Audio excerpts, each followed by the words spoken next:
This is a quick recap of the value section of the Color Collage Workshop.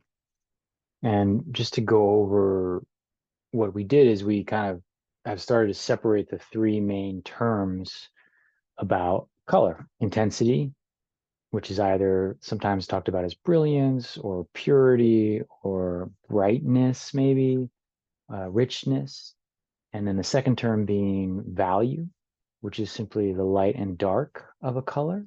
And the third term being hue, simply the nameable aspect of the color, maybe like red, yellow, blue, green. And what we did is we arranged random strips of color, all in the same size, in in order of value, either from dark to light or light to dark. And then after we did that, we started to arrange groups of colored strips in ways such that one of the strips stood out, and kind of coming up with metaphors for like one color steals the show, one color is not a team player. And this is a classic Joseph Albers exercise in his book Interaction of Color.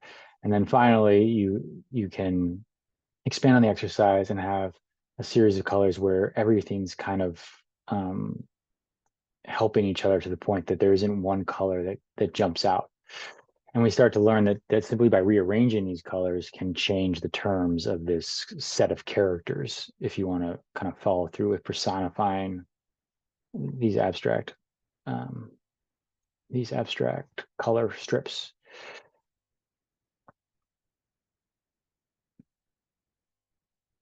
We found it very useful to squint our eyes or look at the paper from different angles to see how the dark and light is operating. And so then I just want to show a couple moments from art history that deal with, like, talk about them in terms of value. So on the right, these are both Monet paintings, Impressionist paintings. And the one on the right, if we think about it, has like a smooth, kind of subtle, relaxed feel to it. And you could say that the value structure, or the way value is used with respect to color, is part of the engine that this painting is operating on, that is running on, right? Um, what's allowing it to kind of purr, maybe. The value on the slide looks like the contrast is a little bit higher than in the book reproduction, but if you think about value as a scale from dark to light, right? It's an infinite scale. There's an infinite amount of grays, of lights and darks between the book-ended black and white. So you can, as an artist, you can choose to slice out a section of that slider to make something out of. So it could be kind of a tight series of dark grays, or it could be a tight series of very light lights. And in this Monet, nothing goes very extreme light or dark. It's kind of in a narrow band of value, and that's what gives it its kind of slow read or its subtlety, right? That's kind of how fog might feel at times. And the lack of immediacy, or the difficulty of discernment, is juxtaposed in this case, where the painting on the left operates in terms of a higher contrast. Um, the the drama of it is based on the fact that you have a bright white and a dark black, and so you can kind of start to think about images or painting um, as operating within this kind of value mechanics.